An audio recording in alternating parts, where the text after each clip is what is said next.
This lesson, we're looking at angle rules again, and this is lesson 6, calculating angles on parallel lines.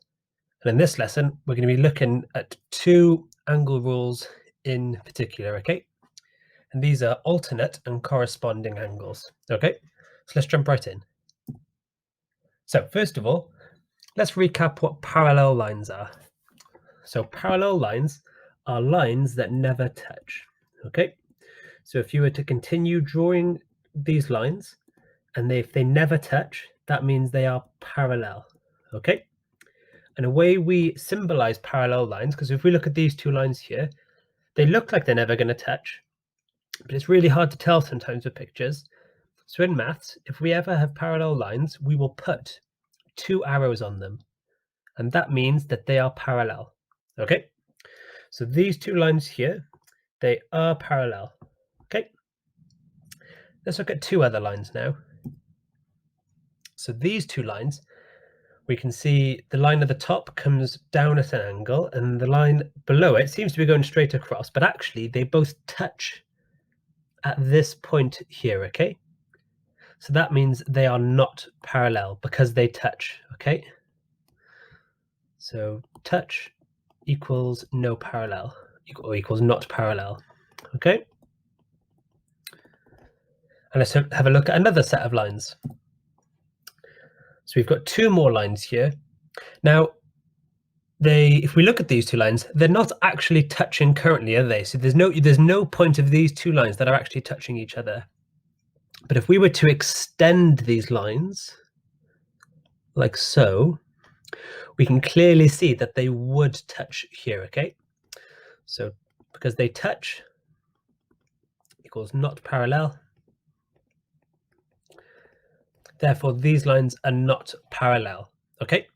But you don't need to worry, because like I said, in any question, there will be, if there's two lines next to each other, we will tell you if they are parallel because they will have a little arrow on them pointing in the same direction, okay? So, angles in a parallel lines. So here now we're going to talk about the different angle rules that you can get for this topic, okay? So the first one is alternate angles. Now, if you have two angles, like so if we look at the angle at the bottom first, we can see that this angle is on if we focus on this line in the center, the angle at the bottom is to the right of this line, and it's pointing up, if you will, okay? And the angle at the top, it's on the left of the line and it's pointing down, okay? So one's on the right and pointing up, and the other's on the left and pointing down, okay? So we call these angles alternate angles, okay? And the first angle rule states that these angles, if you have two parallel lines and a line coming down, these two angles will be the same. So if I call this x, then this will also be x, okay? If this angle was 30, this other angle would also be 30, okay? Now, a nice easy way to remember these angles is if we draw all the lines that these angles use to be made, we get a Z shape, okay? So we call the alternate angle rule, we also call them Z angles or Z angles, okay?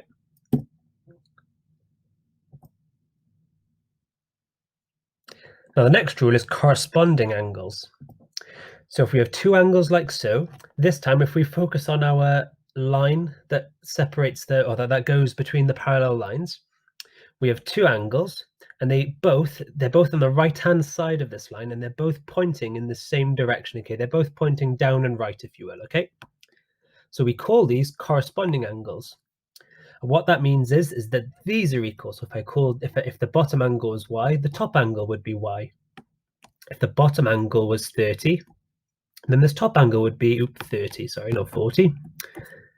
If the bottom angle was 150, then the top angle would also be 150, okay?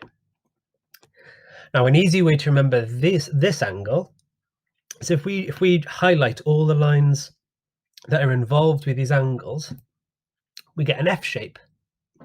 So these are corresponding angles, or F angles, if you will, okay?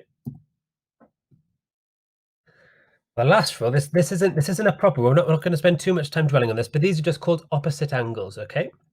And now they're not strictly on parallel lines, but they're true for any sort of shape. If you have two lines crossing each other, they make a sort of X shape like this. The two angles opposite each other will be equal. So for example, if this bottom angle was X, then the top angle would be X. So the angle opposite would also be X as well. If this angle was 40, then this top angle would also be 40 as well. And the same is true for the other two angles left over, okay? So for this blue angle, now if that was Y, the other blue angle would also be Y. The blue angle was 130, the bottom angle would also be 130, okay? So these are called opposite angles. So let's have a look. So these are our three angle rules, okay? So the main two are alternate angles and corresponding angles, but we're also going to be using some opposite angles in this lesson, okay? Let's have a look at some examples. So we're given a shape here, two parallel lines, and we're given an angle of 110 degrees, an angle X. And we're being asked to find X and state the angle used, okay? So the first thing you should do is you should draw a line showing what lines are used to make the angles that we know or we're trying to find, okay? So if I was to draw a line now, tell you what, use a different color than purple, it's very similar. I use this red line, comes up and across there, and this line comes up and across here. It looks like I've got an F shape, doesn't it? So that means I'm going to be using the corresponding angles rule, okay? So first of all, I'm going to say corresponding angles.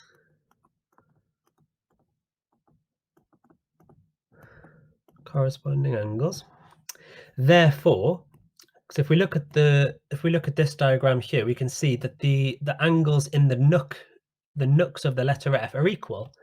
So that must mean that X is equal to 110 degrees, okay? Because they're both this blue angle, okay? So they have to be equal to each other, okay? Let's have a look at the next example. So we're being asked to find X and state the angle, okay? Now, if we look at this, I can see that there are two angles and they're both opposite each other, okay? So that must mean I'm going to have to use the opposite angle rules, okay? So opposite angle rules, or opposite angles. Therefore, X is equal to 75 because it is opposite the angle 75, okay? So therefore X is 75 degrees, okay? Next example. So it's not super obvious which angle rule we have to use. So let's draw in some lines, okay? So we start at the top. We're going to go across, go across the angle, then across the bottom angle. Now it looks like I'm using a Z. It looks like I've got a Z shape here, okay? So that means I'm going to be using the alternate angle rules, okay? So the rule I'm going to state is alternate angles. Therefore, angle X has to be equal to 65 degrees because those are alternate angles and they are equal to each other, okay? If I just color it in green, just like the diagram on the right, okay? So because they're alternate angles, they're going to be equal to each other, all right? Next one. So now we need to find X and Y and state the angle rules used, okay? So first of all, let's start with angle Y, okay? So the angles aren't opposite each other, it's next to it. But what do we notice about this line here? Well, it's a straight line, isn't it? And we should remember that angles on a straight line, or straight line angle, sorry. Straight line angles. Straight line angles, they add up to 180 degrees. Okay, that was from a lesson a couple of lessons ago. So therefore, 130 plus y equals 180. Therefore, that means that y is equal to 50 degrees because 130 plus something is 180. So that means that y is 50 degrees, okay? Now, what about x? We still need to find x now, okay? Now, this one, again, it isn't super obvious, but if we draw in the lines, it might help us out a little bit. So we've got this line here, going up there, and a line there. Now, it may not look like we've used this shape before, but actually what we've got is an upside down F. Okay, so here's the shape here. And if I was to rotate this shape, we would have an F shape, okay? So this here is an F angle, is a corresponding angle or an F angle, okay? So to find angle X, we're going to be using corresponding angles.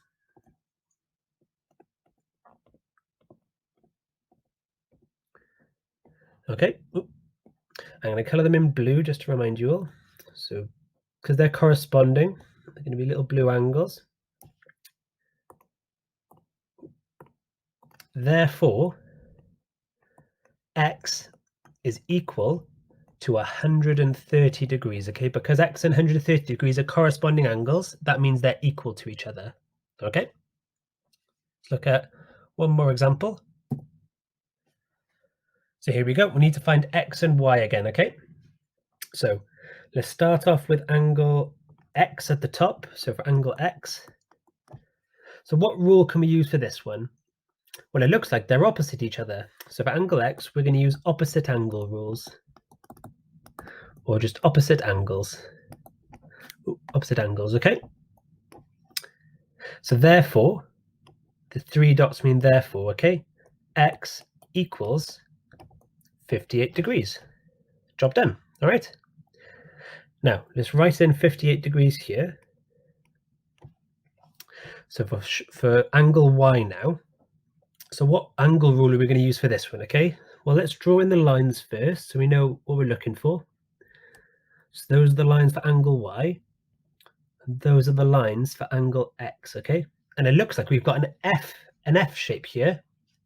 Therefore, we're going to be using corresponding angles again.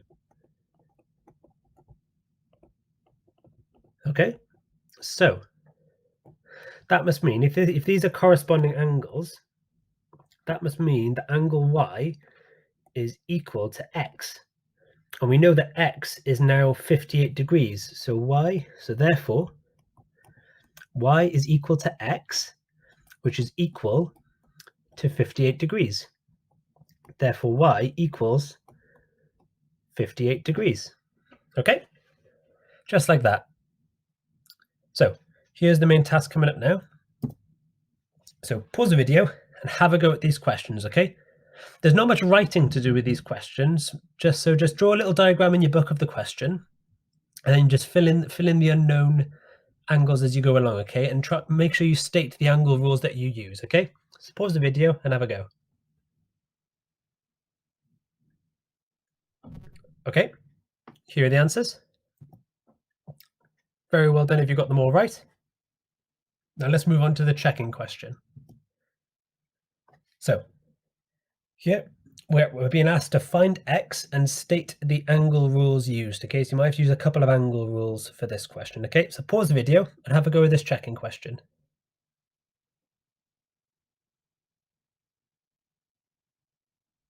Okay, so clearly we don't have enough information here to find out straight away what angle X is compared to 65 degrees, okay?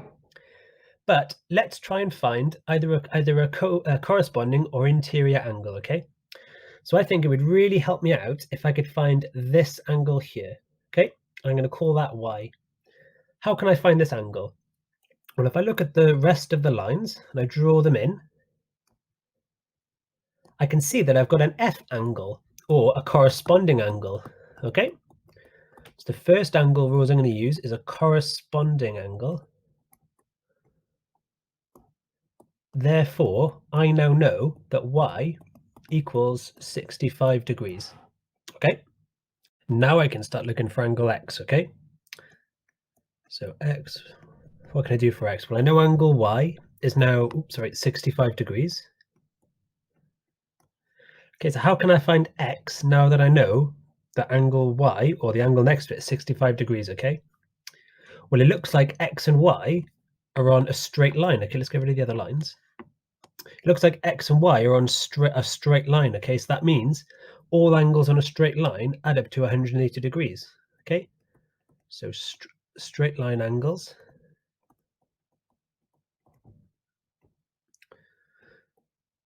Okay, so therefore, x plus y equal 180 degrees, okay? Now we know y is 65, so x plus 65 degrees equals 180 degrees, okay? So something plus 65 is 180, and that is going to be 115 degrees, okay? So therefore, x equals 115 degrees, so it's the final answer, okay? So very well done if you got that right. And actually, next lesson, we're going to learn a shortcut about how to answer this sort of question, okay? Because we can actually solve this question in one step, okay? And we're going to learn about that rule next lesson, okay? But if you found 115 degrees, very well done. And we'll see you next lesson. Bye now.